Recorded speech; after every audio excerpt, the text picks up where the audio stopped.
This channel does not promote any violent, harmful, or illegal activities. All content provided by this channel is meant for an educational purpose only.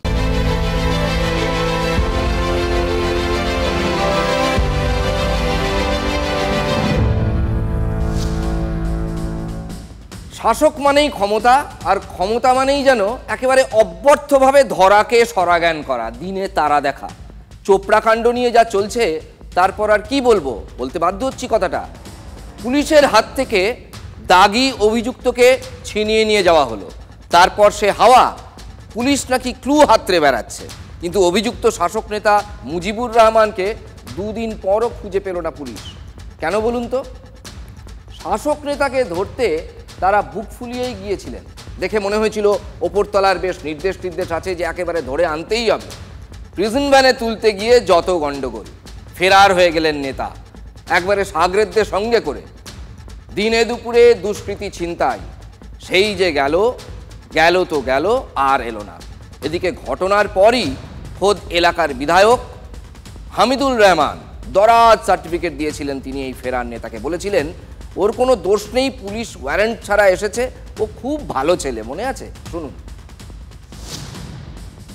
ও কোনো ক্রিমিনালও ছিল না, ও গেলবারের গ্রাম পঞ্চায়েতের member ছিল। তো warrant নাই, police এসে ঘর দুয়ার ভাঙাভাঙি করছে, এই করছে, আসামিকে ধরবে, এই নিয়ে গ্রামবাসীরা আর কি খেতে গেছে। কোনো কেস নাই, কোনো কিছু নাই।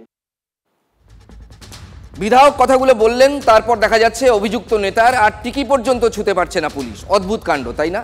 এসব নিয়ে বঙ্গ রাজনীতিতে গরমাগরম তরজাও জারি আছে।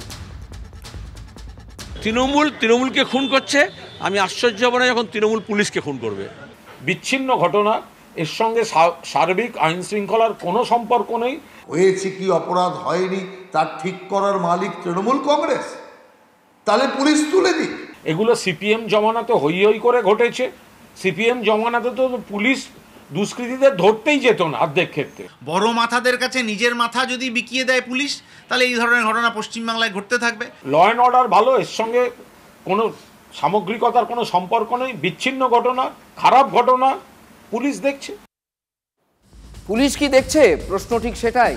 সূত্রের খবর, ইসলামপুর হয়ে বিহারে গা ঢাকা দিয়ে থাকতে পারে মুজিবুর, অথবা পালিয়ে গিয়ে থাকতে পারে দার্জিলিং কিংবা নেপালেও। তাকে কি আর হাতে পাবেন তদন্তকারীরা? বাগুইআটির তৃণমূল কাউন্সিলর সমরেশ চক্রবর্তীর কথা এই প্রসঙ্গে আনতেই হচ্ছে। কেন বলুন তো আনলাম? মনে আছে তার কথা, সমরেশবাবুর কথা? তিনি কীর্তিমান কাউন্সিলর, দলের কীর্তিমান নেতা।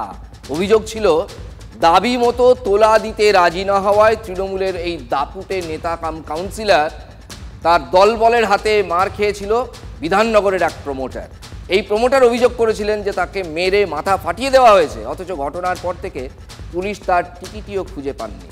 দীর্ঘদিন ধরে প্রায় 2 মাস বেমালুম তিনি বেপাত্তা রইলেন, তারপর ফিরে এলেন এবং জামিনও হয়ে গেল। কোর্ট থেকে জামিনের নির্দেশ বেরোনোর পরেও আবার স্বমহিমায় তিনি এলাকায়। আর কি বলবো?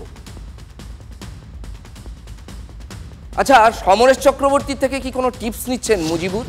মানে পুলিশের খাতায় নাম থাকার পরও কিভাবে দীর্ঘদিন ফাঁকিবাজি করে, অর্থাৎ পুলিশকে ফাঁকি দিয়ে আড়ালে থাকা যায়, লোকচক্ষুর আড়ালে থাকা যায়, কিভাবে ভ্যানিশ হয়ে যেতে হয়, এগুলো শুনছেন মুজিবুর তার কাছ থেকে।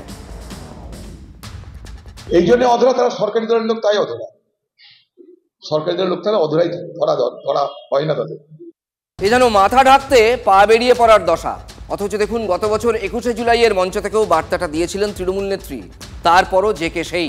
মালদার হরিশ্চন্দ্রপুরে দেখুন, সেখানে টিএমসিপির ছাত্র সংগঠনের নেতার বিরুদ্ধে পোস্টারে 6 লাভ। শোরগোল মালদার হরিশ্চন্দ্রপুরে। খুন থেকে দুর্নীতি, একাধিক অভিযোগে অভিযুক্ত হরিশ্চন্দ্রপুর 1 নম্বর ব্লক টিএমসিপি সভাপতি বিমান ঝা। পোস্টার পড়তেই শোরগোল জেলা রাজনীতিতে। সেই কবেই বার্তাটা দিয়েছেন তৃণমূলের নেত্রী। তৃণমূল কংগ্রেস মানুষের সামাজিক বন্ধু হবে। আমি বিবেকবান চাই, বিত্তবান চাই না। গরিব থাকুন, মানে যা আছে ঘরে সেটা খেয়ে বেঁচে থাকুন, আমার লোভ করবার দরকার নই। আমরা লোভী হতে চাই না, আমরা মানুষের বন্ধু হতে চাই। বার্তায় সার, টিএমসিপির ব্লক সভাপতির বিরুদ্ধে পোস্টারে পোস্টারে ছয়লাভ, কার মদতে বিমানের বাড়বাড়ন্ত, প্রশ্ন তুলছে বিরোধীরা। তো সব কাছে যুক্ত, এটা জানে তৃণমূলের নেতারা। ওর কাছ থেকে তৃণমূলের উপরতলার নেতারা যদি কমিশন না খায় এই সমস্ত দলে থাকতে পারে না। আমার মনে হয় এই তৃণমূল যা বলেছে বলতে পারছে না সামনাসামনি বলে পোস্টারের মাধ্যমে মানুষকে জানিয়েছে। জনসাধারণ চাইছেই না, কিন্তু তৃণমূলের নেতারাও এখন যাচ্ছে না, ওরা প্রকাশ্যে মুখ খুলতে পারছে না, ওরা পোস্টার লাগিয়ে দিচ্ছে। শুধু বিরোধীরা বলছে তাই নয়, দলীয় স্তরেও তাকে বহিষ্কারের দাবি উঠেছে, তদন্ত শুরু হয়েছে। এই নিয়ে কোনো লিখিত কমপ্লেন আমাদের দলীয়ভাবে জমা পড়েনি। তৎসত্ত্বেও তৃণমূল কংগ্রেস যেহেতু যে কোনো করাপশনের সাথে জিরো টলারেন্স এজেন্ডা নিয়ে কাজ করে, আমরা অবশ্যই দলীয়ভাবে এটা তদন্ত করার নির্দেশ সঙ্গে সঙ্গেই দিয়েছি।